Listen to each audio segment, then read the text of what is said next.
Good evening, everyone. Thank you for joining us for this MS Focus teleconference. My name is Kasey Minnis. I'm the Director of Communications for MS Focus, the Multiple Sclerosis Foundation. And tonight, I am pleased to have with us the team from the Multiple Sclerosis Achievement Center. The Multiple Sclerosis Achievement Center is a day wellness program of Dignity Health Neurological Institute in the Sacramento area, where members attend weekly programming that addresses physical, cognitive, and social well-being for people with MS. We have 4 speakers on our panel this evening, and I'm happy to give them the opportunity to introduce themselves to our group before we get our town hall meeting underway. We'll start with Dr. John Schafer. Dr. Schafer, I turn it over to you. Thank you, Kasey. I'm Dr. Schafer. I'm a neurologist in practice in Sacramento and am part of the Mercy MS Center. And my specialty is multiple sclerosis, which is almost entirely what I do. And in about 2014, we founded the MS Achievement Center, which is the organization that is teaming here today. And the center offers a day wellness program for people with disability from multiple sclerosis. And I think the other team members will explain a little bit more about that. Let me go next to Brian Hutchinson. Brian is, we hired to be the director of the MS Achievement Center. Brian has had an extensive background in multiple sclerosis rehabilitation and has been involved in the Can Do MS and the Consortium of MS Centers and the National MS Society, and is recognized nationally for his work in MS rehabilitation. Brian? Thanks, Dr. Schafer, and thanks to MS Focus and the MS Foundation for having us tonight. As Dr. Schafer said, my name is Brian Hutchinson. I am a physical therapist by trade, and I'm the director of the MS Achievement Center. So what I hope to be able to bring to the panel tonight is a discussion around questions you may have regarding rehabilitation, specifically physical therapy, but hopefully I could expand out a little bit further if need be, and exercise as a maintenance, and I know that's a dirty word sometimes, but as a way of maintaining health and maintaining function, and particularly important during this pandemic time in which we have somewhat limited access to some of the professionals that we may normally have. So if you have any questions in those areas, I hope that I can address some of those. So, and with that, I'm going to turn it over to Zoe Edwards, who is a nutrition educator and on staff here doing both group as well as individual nutrition education. Zoe. Thanks, Brian. As Brian said, I'm Zoe Edwards. I'm a nutrition educator. My true passion is about making healthier eating accessible regardless of our situations and our challenges. I think especially during our time with the pandemic, individuals are turning to food in different various ways. Back in March and April, we were having challenges getting groceries delivered. Hopefully in the areas that you're in, it's calmed down a little bit as it has in our area where we have more access, but we are still trying to limit our time out maybe and getting groceries less frequently. So trying to manage how to have food around the house that is not going bad before we can get to it, finding balance. Maybe we're not used to eating at home so much, and trying to make the best choices that are there for us. I'm also very big on cooking, might not necessarily look the traditional, whatever that traditional way of cooking is, or maybe if you used to be a gourmet chef, it might not necessarily look like that anymore, but it is still totally possible to make adaptations to make some healthy food and have healthy options around your house. So hopefully we can chat a little bit about food tonight. Tiffany. My name is Tiffany Malone, and I am the program manager of the MS Achievement Center, and I am a social worker by trade. So I am here to talk about everything emotionally, health-wise, and kind of take it from that perspective. You know, living with MS comes with a host of emotions by itself.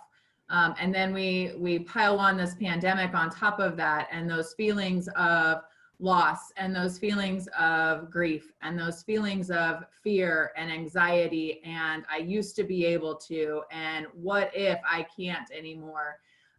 Those questions have got to be rolling around everybody's head right now, and even more so because of the pandemic. So, and that can affect decision making. So, you know, as we're here as a panel, you know, the emotional side of things can definitely affect whether you're wanting to go to the doctor and have your treatment taken care of, whether you want to cook or even eat, and certainly about movement and keeping your physical body in good health.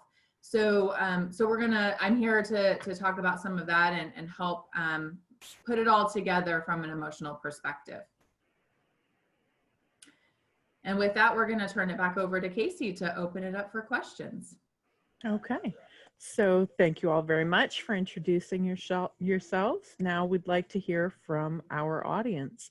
There are a couple of ways that you can participate tonight. First of all, if you would like, you can type your questions in the chat box. If you are on a mobile device, if you touch your screen, it will bring up a menu, and at the bottom you will see toward the center of the menu a little chat bubble with the word chat under it. You can type your question in there, directed to everyone or directly to me, and we will read those out for you. If, on the other hand, you would like to ask your question live, you can raise your hand and I will unmute you. To raise your hand, if you are on a mobile app, you will select the More button, which has a ... and then select Raise Hand. That will make it so that I can see that you have a question and be able to bring you on the line. If you are using a computer, you will find that under the Participants menu at the very bottom. You will click Raise Hand. All right, so while we are waiting for those questions to roll in, let's start with the question that was posed earlier. It says, with COVID-19, I haven't been able to get out as much and a lot of places are closed. How can I maintain a healthy lifestyle habit when my gym is closed, my doctor isn't in the office, I can't get an appointment at the infusion center, and all of it makes me anxious?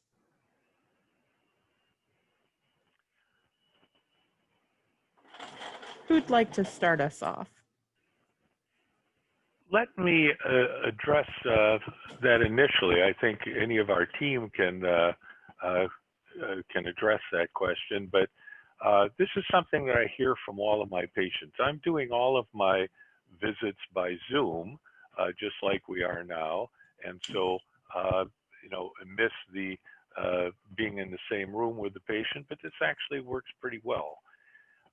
We're all concerned about reducing risk of contracting COVID. I think it's very important. I think we all know the guidelines of distancing and minimizing contact with other people, and minimizing groups, and minimizing extended indoor time with people, particularly when they're at close quarters. You know, exercise is important, and finding ways to exercise when you can't do it at the gym or can't do it at the physical therapists are important. I might just mention a couple of the medical aspects and then ask others to talk about the exercise aspects of it. But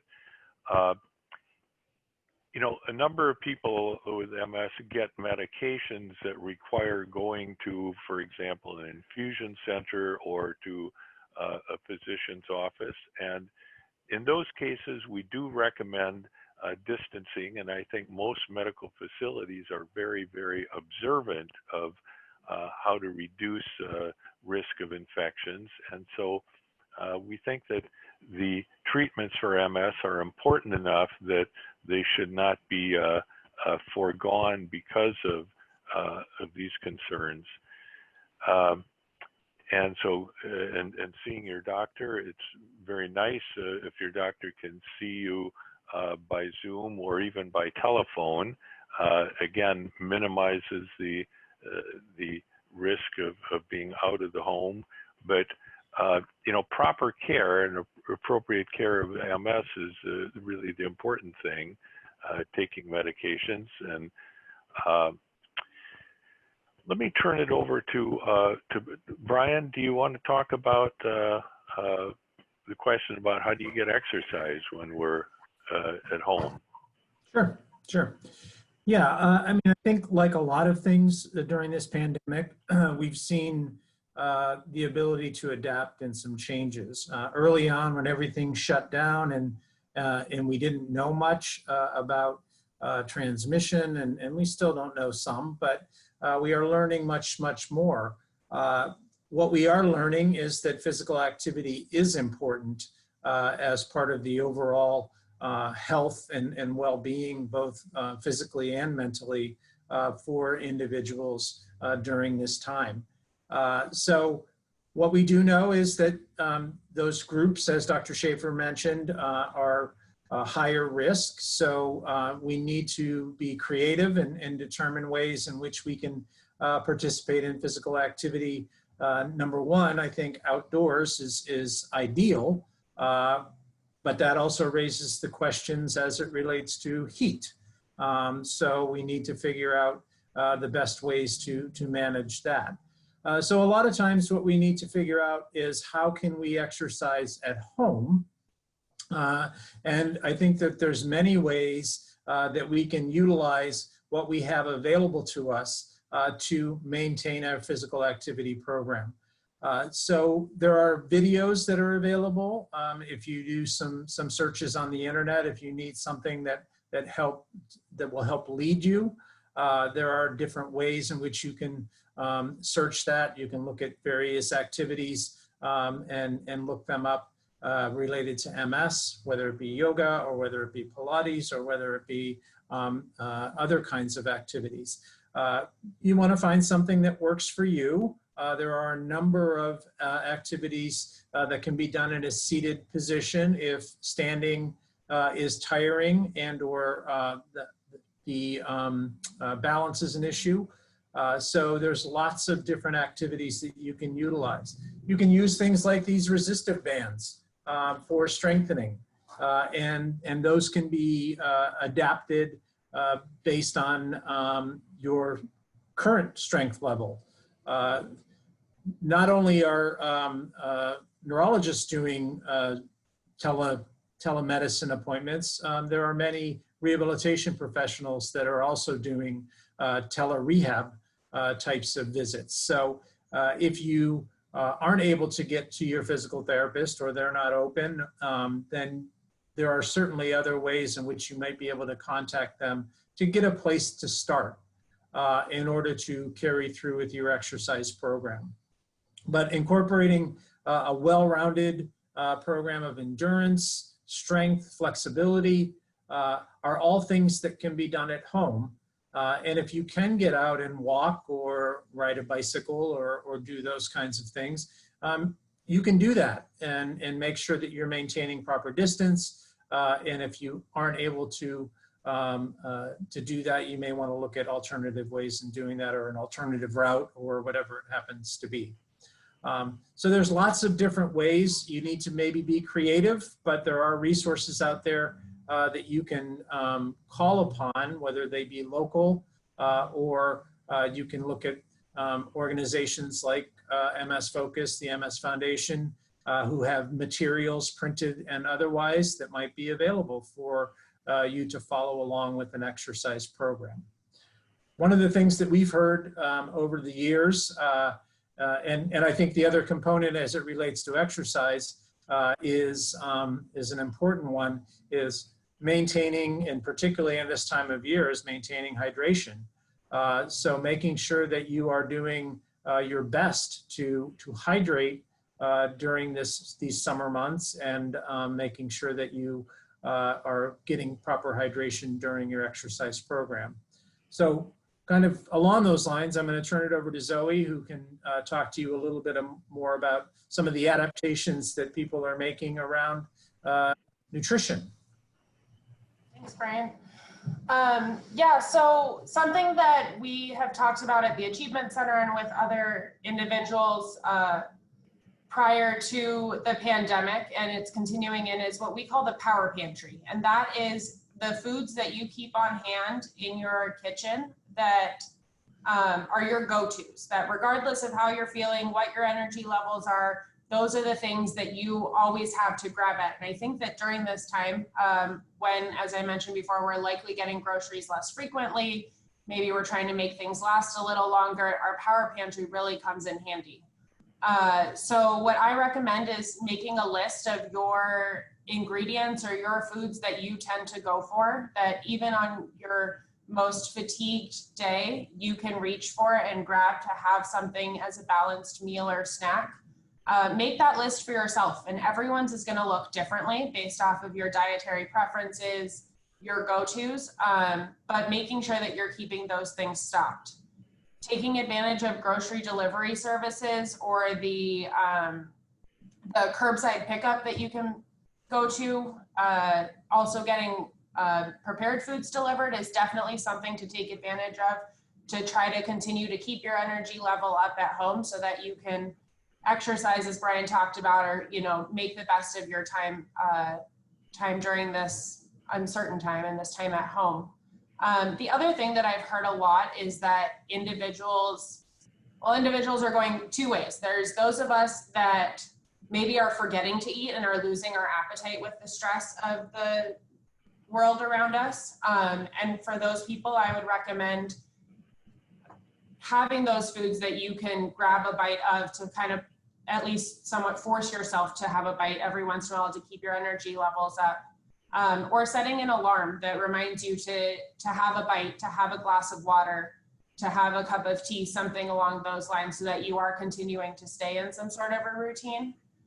And then there's those of us on the other side that maybe overindulge or overconsume during times of stress and uncertainty. And for those of us that fall under that umbrella, I might encourage us to be a little honest with ourselves with that grocery delivery and not get delivered foods that you maybe shouldn't be eating or don't think that are beneficial to your lifestyle, whether they're highly processed sugary foods or chip. In my house, it's well known chips can't be in the house or they're gone that day. So making sure that you are being honest with yourself that, I know that I can't keep this around the house for more than a day. And I also know that I'm not leaving my house. So I'm just not even going to get that delivered. And that is kind of the nice thing about these grocery or food delivery sites, is you get to see everything written out. You're not wandering the aisles, checking the end caps, seeing that the Reese's are on sale because, you got to go for a Reese's if it's on sale. So having that, using kind of a little more structure with the grocery delivery to keep yourself stocked and energized. And as I mentioned, some emotional aspects of eating or not eating during the pandemic, I'll pass it over to Tiffany. So I think the question had something to do with all of this makes me feel anxious. And again, that's a very common feeling right now, and has been for months. And for many of you may have been an emotion you have been challenged by for years. So to that, I want to talk about how anxiety can then lead to isolation. And certainly during the pandemic, that is something we have heard a lot from our members and from people living with MS, that it has been very easy to fall back into that isolation that you may have experienced early on in your diagnosis, and maybe throughout your diagnosis of MS, and that it just feels safer, it feels better, it feels less anxious to stay in your bubble. And although there's a safety component to that, there are ways to come out of that isolation and to adventure out just a little bit by doing things like virtual meetings or virtual, chats with friends or whatnot so that you can still stay connected, and that can make you feel better emotionally. To do some of those virtual telehealth meetings, that even if going to the doctor makes you feel anxious because you'd have to go out into a clinic or a medical setting, doing it at home from the comfort of your own home, but still following through with those things. And what I recommend is to keep a schedule. So, along the lines of what Zoe was talking about, and scheduling eating and drinking water, if that's something that you've been challenged by, schedule these things. Schedule activities for yourself every day. Give yourself purpose for the day. And when that alarm goes off and says it's time to, go for the 20-minute walk or whatnot, I'm going to take a line from Brian. He says, put your shoes on. Be willing to put your shoes on. Get the process started to do whatever it is that you have on your schedule and see how you feel. See if that makes you feel that little bit of motivation, enough motivation to continue on with the activity, whatever it is, whether it's exercise, eating, grocery shopping, whatever the case is. And that's really what I think is the most important, is to not completely isolate, which I know none of you are because you're all here tonight, but to avoid that complete isolation, which will cause that anxiety, that fear, that frustration to heighten even more.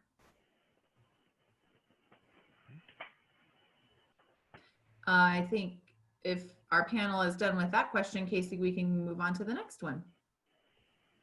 Okay, our next question is from Lydia. She says, regarding diet, I understand that sugar is one of the most inflammatory things that you can eat. What about fruit? Do we need to limit that to some extent, or which fruits are best to consume? Thanks so much for your question, Lydia. That's so kind of funny that you mentioned inflammatory foods, because earlier today for our nutrition education for the Achievement Center, we were talking about anti-inflammatory foods. So just kind of a fun coincidence, but sugar is definitely something that can cause inflammation in our bodies. Fruit can be an anti-inflammatory food. So I think when we hear sugar, it can be hard to separate added sugars and natural sugars. So when they're talking about inflammatory foods, generally they're talking about added sugars. And so fruits are something that you do want to continue to consume. They have a variety of different vitamins and minerals and nutrients, as well as fiber. So if you don't have diabetes or other health conditions to monitor your blood sugar, continuing to eat fruit is definitely an important part of managing a balanced diet. So I would definitely do that. In terms of what fruits are best to consume, I'm not quoting a Skittles commercial. It's best to eat the rainbow and try to get a variety of different nutrients from different colors of foods. So the different colors typically are kind of give the diversity of the different nutrients. So trying to eat what's best in season, depending on where you live, trying to find what's local so that it is truly getting to you as fresh as possible would be the best bet. If fresh fruit is not something as common in your area or it's a little pricey, going to frozen fruits are a great option as well, but trying to make sure that you're just getting the plain frozen fruit, not anything with any added sugars in there, because then that kind of defeats the purpose a little bit. In terms of added sugars and inflammations, as of this year, pretty much all nutrition labels have a line for added sugar. So you have a little easier of a time checking for added sugars in your foods. A fun fact that we tend to play around with at the Achievement Center is that 4 grams of added sugar is the equivalent of one of those sugar packets that you get at like the coffee shops or at restaurants when that was a thing. So that can help you visualize how much sugar you are consuming. For women, we want to consume no more than 6 packets a day of added sugar, and for men, it's 9 packets. But that can just be like a tangible trick, because all of us look at a label and we're like, I have no idea what 40 grams of sugar is or looks like. But if we can visualize it as 10 packets, hopefully it'll help us put that item down, whatever that is. That was a pretty nutrition specific question. Does any other panelist have anything to say to that one? Zoe, the only thing I would add is I actually have a nutrition label here. So you better be careful. I hadn't seen the added sugar line before, but it is right there at the bottom. I don't know if that's where it always is located, but you can see that it does have the additional added sugars added to the label. So. Yeah, Brian. So as of, it was January of 2020, the smaller companies, I'm blanking on the amount that they produced, but the smaller companies had to have it added by January 2020, and by January 2021, all labels should be having that added sugar line. And the last few years. The only other thing that I would add to what Zoe had said is and it's kind of harping on the hydration piece, but fruits and vegetables provide a lot of hydration also. So we mentioned the vitamins, the fiber, all the different, but the benefit from a hydration standpoint is also significant. And we know that there's a lot of people, and you can talk a little bit about this if the question doesn't come up, but a lot of people don't just like plain water. And getting your hydration in a lot of different ways can be beneficial, and don't discount that those fresh fruits and vegetables provide some of that. Sure. Okay, we have a follow-up question from Lydia. She says, thank you for that. As a follow-up, Zoe, what are the other inflammatory foods you referred to?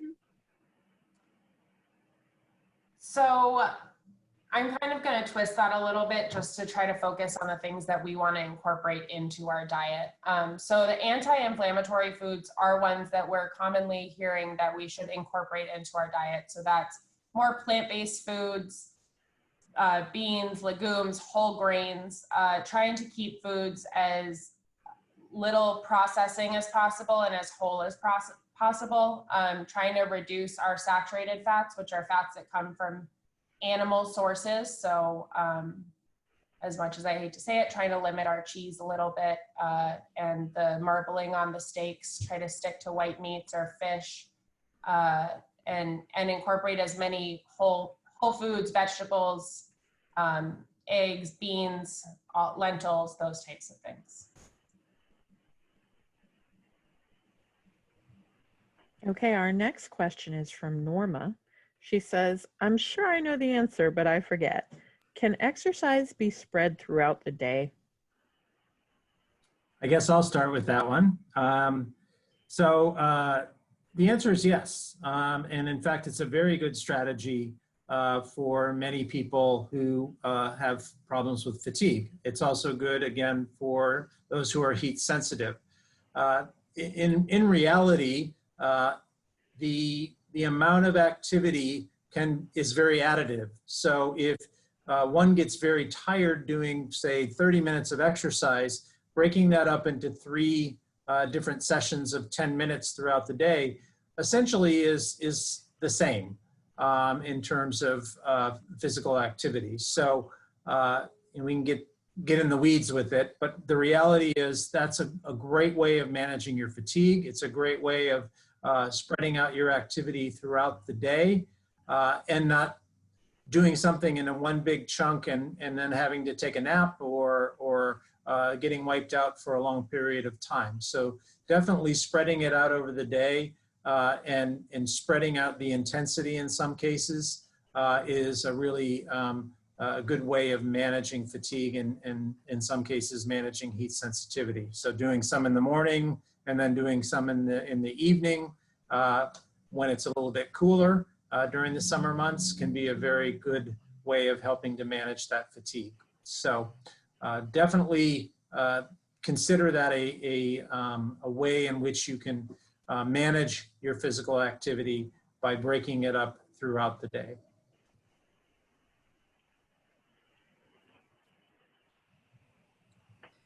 And I'll jump in. I know it wasn't part of Norma's question, but that can also relate to your emotional health, because then you're setting yourself up for success.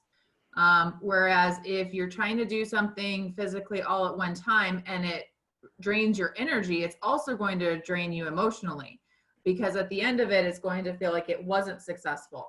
So by following kind of a schedule like Brian was talking about, then you're having those steps of success, and emotionally that's going to feel better for you. So. And as Tiffany said, it's getting something on your calendar. So getting something, 3 times on your calendar is a good way of looking at it too.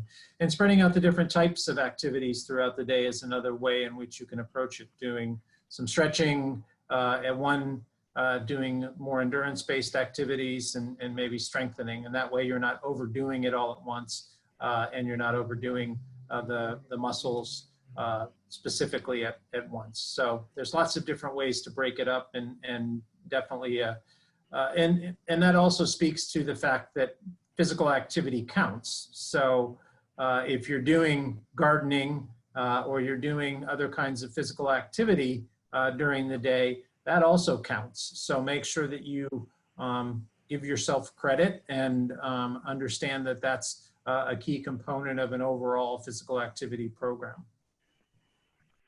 I might add that, my patients all tell me, well, geez, doc, I can't exercise because of my fatigue or it wears me out. But as the other speakers here have said, doing it in measured amounts, setting up some kind of a routine is really important, because it's been shown that people can improve their endurance by setting up a plan and following it daily. And also there's a number of studies that have shown that fatigue is better in people who have adapted exercise programs. So the exercise is very important, regardless of how much impairment there is. There are people in the Achievement Center who have, very limited movement of any of their limbs, who still benefit from some kind of an exercise program.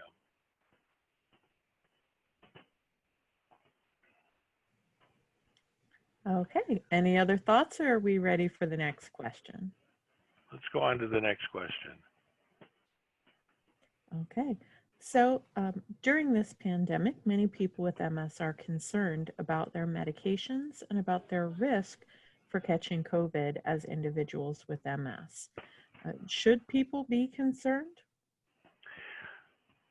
This is a question that I get from all of my patients. Everybody with MS is concerned about COVID, and I have an autoimmune disorder, so is it okay for me to go to work? Is it okay for me to go out? Should I have a note from my doctor that says that because of my autoimmune disorder, I can't do the things that other people are asking me to do?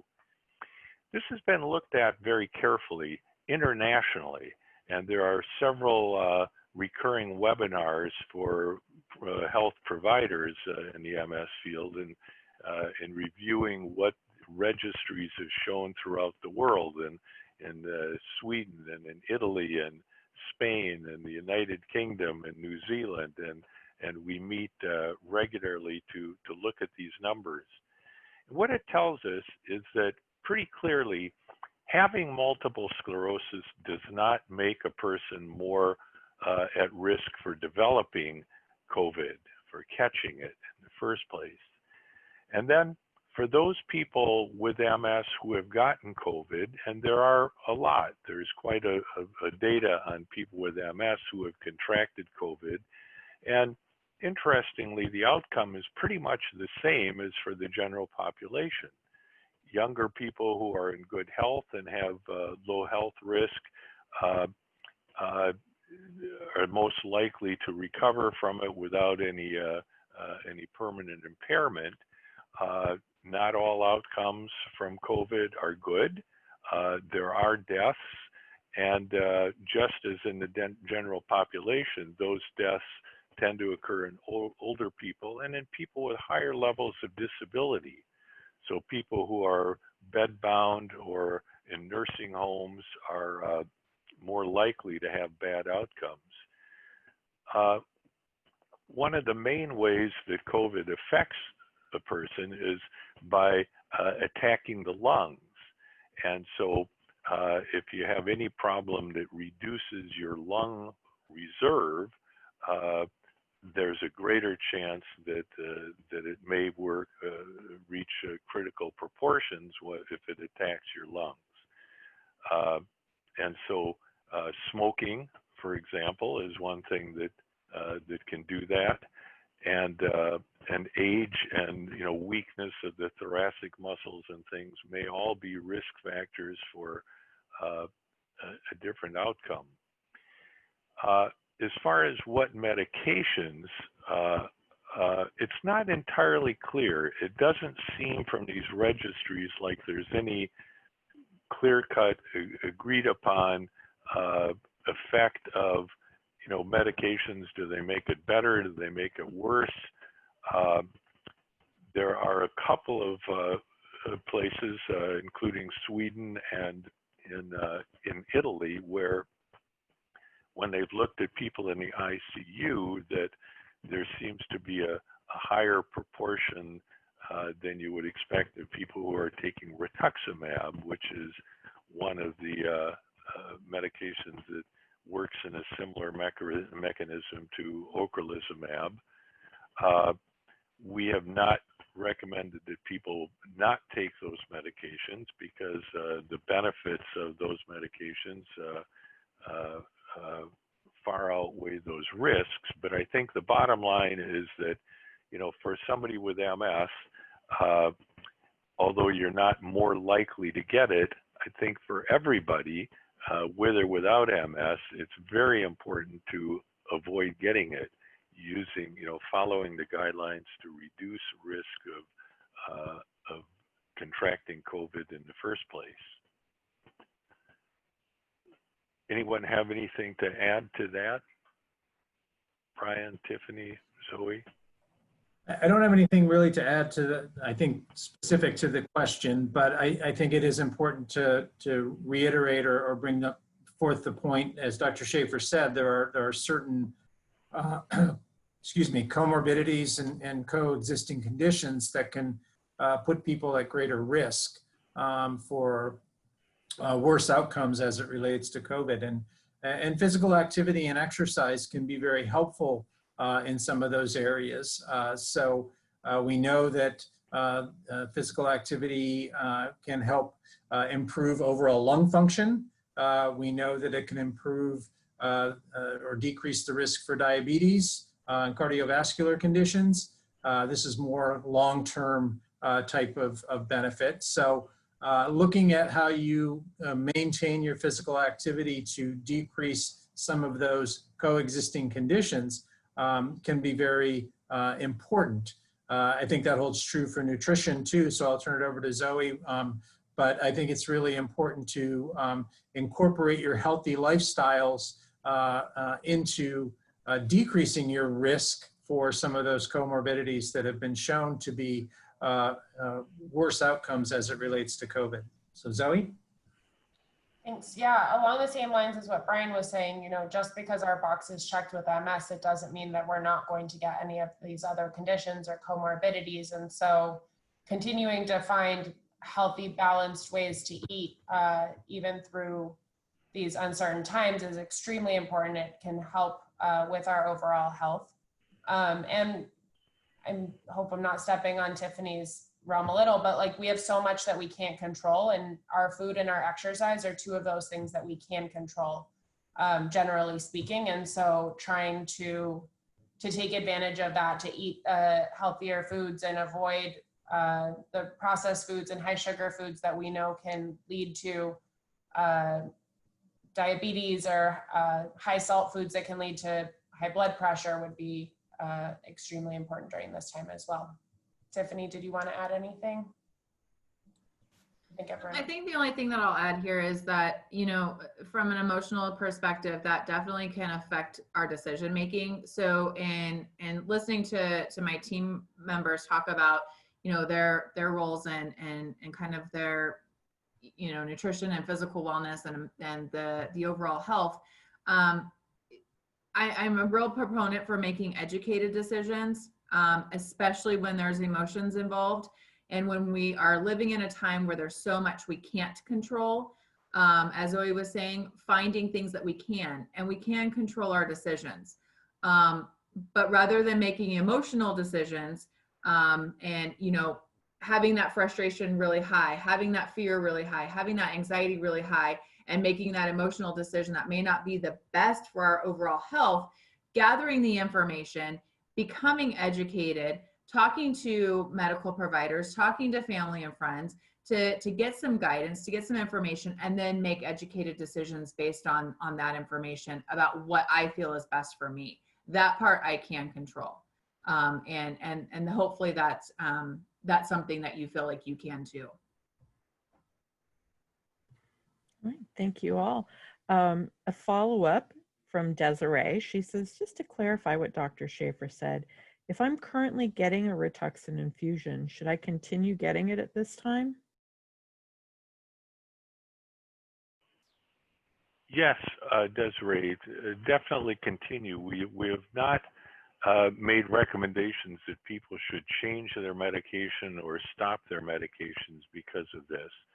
And the data from these two countries has not been reproduced in other countries, and so we don't know what the whether that's true or not. But even if it is true, your risk of having problems from the MS is still of primary importance, and avoiding contracting COVID in the first place is important. And so continue on with the medications and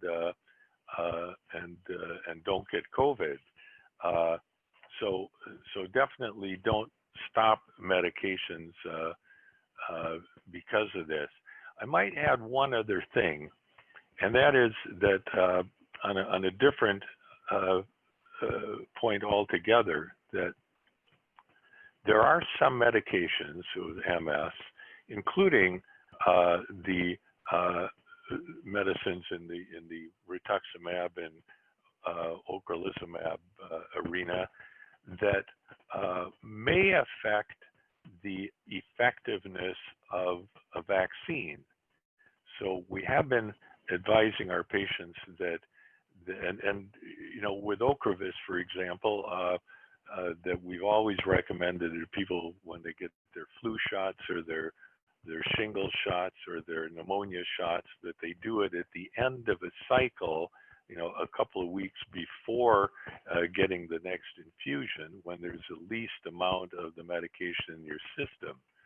Again, because it's possible that the medication, its effect on your immune system would be one that would reduce the effectiveness of the vaccine. And obviously this would be a really important consideration for a COVID vaccine. What I've recommended to people is, look at, when your next infusion is coming up if you're on one of these medications, so that if your next infusion is scheduled for January, if you see in the news in November and December that there is a vaccine and it's going to be released, any time, you might talk to your doctor, and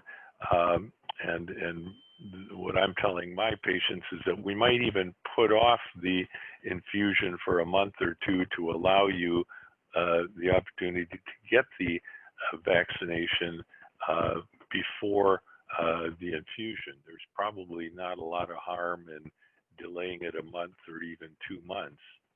So that's another consideration with the medications. But definitely we have not felt that it's important to stop medications because of the COVID. Okay. Any further thoughts, or are we ready for the next question? I think we're ready for the next question. Okay. Susan asks, my doctor wants me to gain weight. What foods are most healthy for a high-calorie diet? While we're on that subject, perhaps we could address for people who are underweight and need to gain weight, or for people who are overweight and lose weight, what effect does that have on their MS? So I'm going to start with kind of like the base question from Susan about gaining weight. And I think that something that can be a challenge is trying to find ways to get more calories into our diet, but also continue to make educated decisions, as Tiffany mentioned, to follow general nutrition guidelines and to make sure that we are consuming more calories, but in a healthy manner, and continuing to try to maybe, if possible, up the quantity of some of the foods that we're already eating, whether it's our whole grains or our proteins, without necessarily going to get a bacon cheeseburger to add calories into our diet, because that's going to lead to, higher fat and cholesterol and other potential challenges. So my recommendation would be to try to eat more foods throughout the day, whether that's incorporating more snacks. If you're someone that typically eats their 3 meals, trying to find ways to incorporate a few calories here and there in between your meals.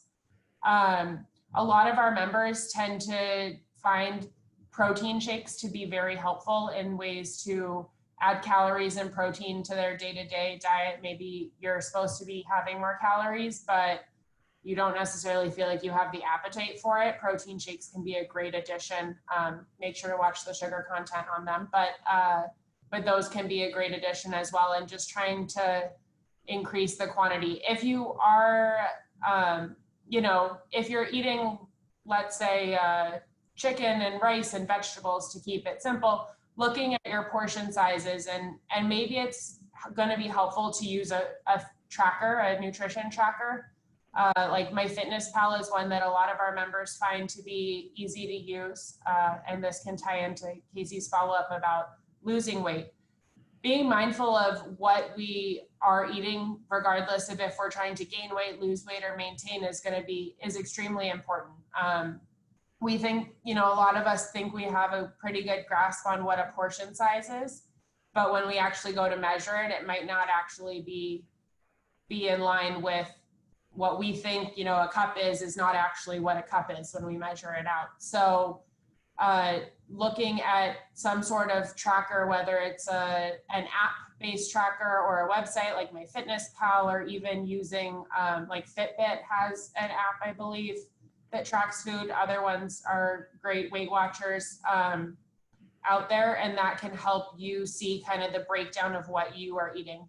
I'm most familiar with MyFitnessPal, so forgive me, that's what I'm going to use as a reference, but they're fantastic at breaking down the different nutrients that you're eating. So you can put all your food in for the day, and then you can see how many grams of protein and fiber and carbohydrates and fats, and you can see where, maybe you are falling a little short, or maybe you've kind of overdone it on the sugar that day, so you can make adjustments from day to day. For those that are trying to lose weight, losing weight can help with energy levels. It can help with mobility. It can help with, joint pain and other health challenges that we might have. So if that is something of interest, or something that maybe your doctor has suggested, hey, your cholesterol numbers are getting a little high, or you're getting pre-diabetic, let's try to lose a little bit of weight and lower our calorie intake, or our sugar, or cholesterol. Using a tracker, or even just writing down what you eat, can be extremely helpful. Even if you just get good old-fashioned notebook and write down what you're eating. There was a study that said that people wrote down exactly what they were eating, not even like the quantities or calories or anything, just wrote down what they were eating, were 60% more likely to lose weight. And that's because we don't necessarily want to see it written down that we had 2 pints of Ben & Jerry's. So we're probably going to stop at 1. Or not even have the Ben & Jerry's if we're, really going to be healthy that day. And so just being more mindful and getting to see written down on paper, this is what I'm eating, you are more likely to make a better choice that way. I'd like to address that the issue of weight loss. I'm not sure I've got a lot of advice as you have, Zoe, for how do I gain weight if I want to gain weight. But I think that you cannot overemphasize the importance of maintaining an appropriate weight and avoiding being overweight. For one thing, I've seen time and time again people who lose weight and are able to walk better and able to function better and have better resilience. The other thing is that, as was mentioned earlier by Brian, that overweight increases risk of diabetes and hypertension and other things which are life-threatening. A point that I always make to patients: most people don't die from MS.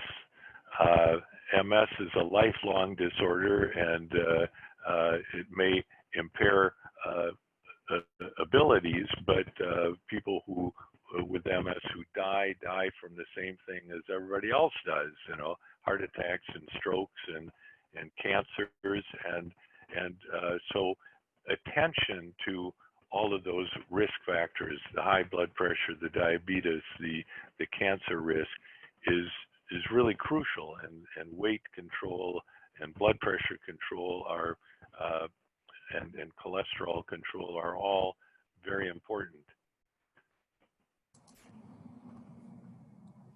So I'll jump in here real quickly. I think both of those speak to the importance of a interprofessional or interdisciplinary team, because it's pretty easy to just say, well, just get out and exercise and you'll lose weight, or just cut your calories and you'll lose weight.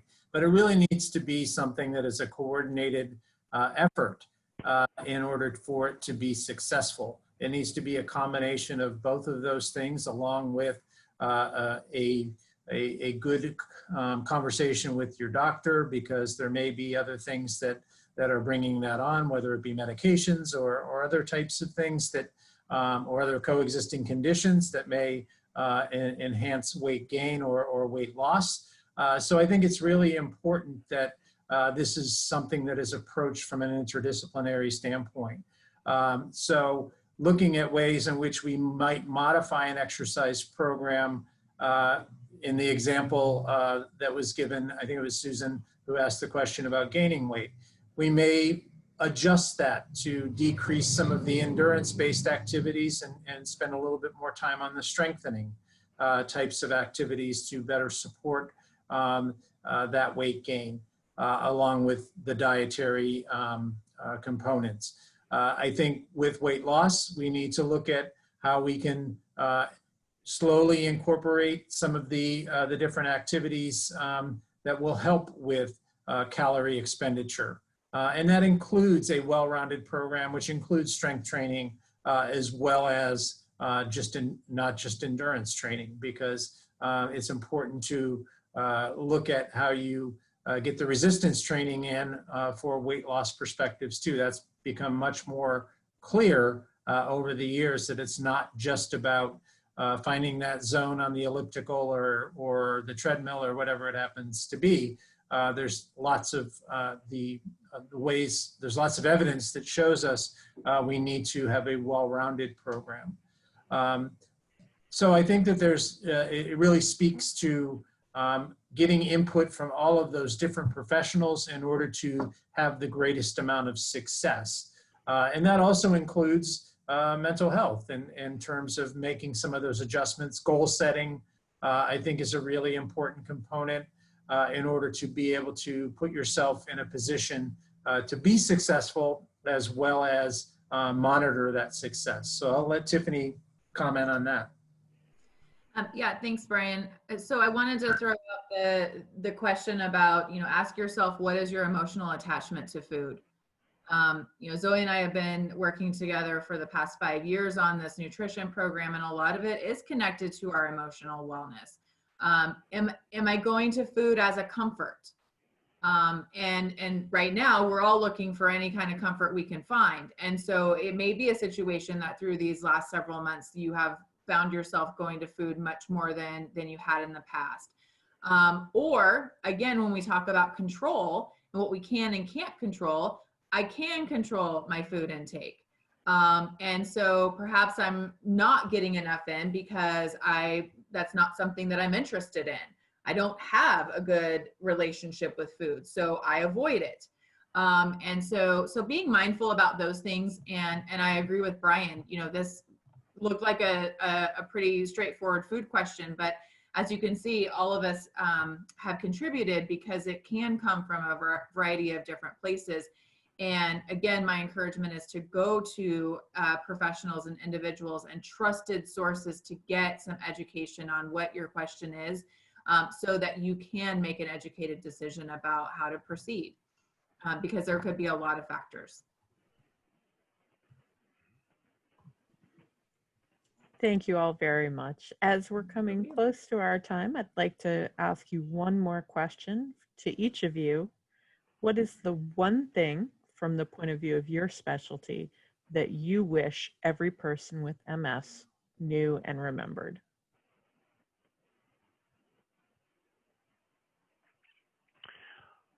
I'll start.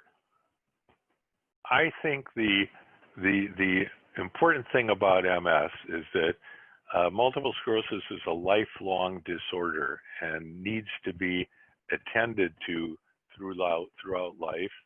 And we do have medications that can definitely improve the long term. We're not only interested in, is it going to prevent someone from having an exacerbation of new symptoms, but is it going to make a person better off 5 years from now, 10 years from now, 25 years from now? And we definitely have the way of doing that. And it's something that you need to talk to your doctor about and keep in mind. And the long term is something that we can't ignore. So taking care of MS through the lifespan is very important, whether it's medications or the exercise or the lifestyle or all of these things we've talked about.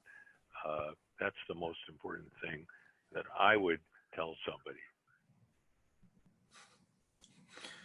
All right, I'll go next.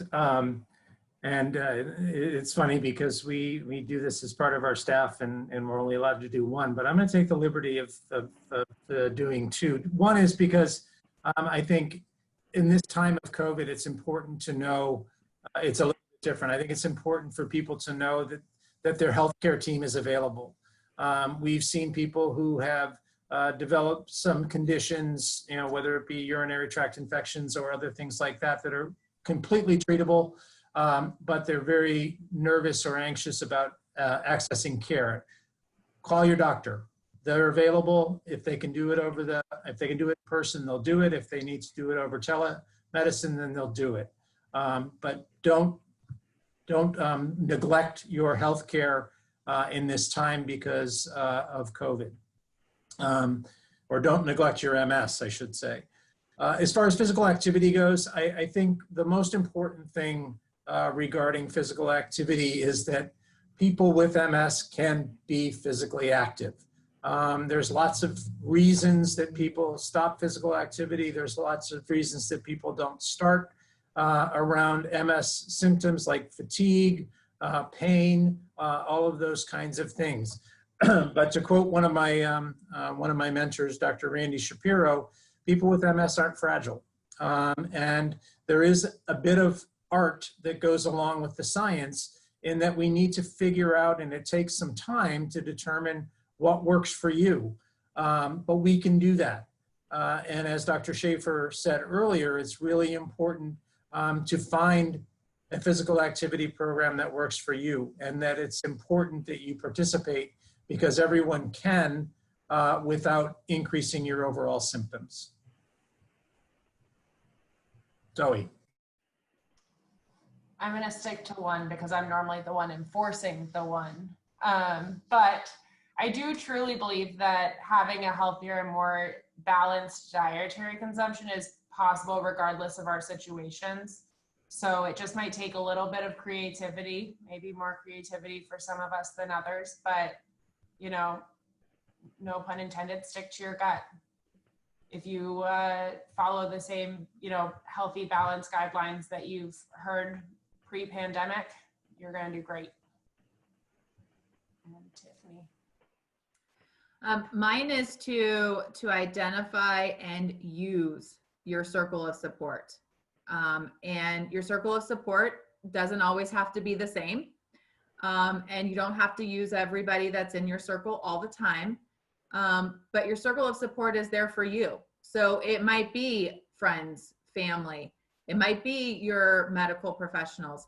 And the thing about the circle of support is that I might not always know exactly who I need to go to for a particular question or a need, but starting somewhere, going to someone that you trust to get that conversation started can then open the door to add to your circle of support or identify someone that you didn't realize that you had there. But identify it and use it. Thank you all so much for all of the time that you took to be here and answer these questions.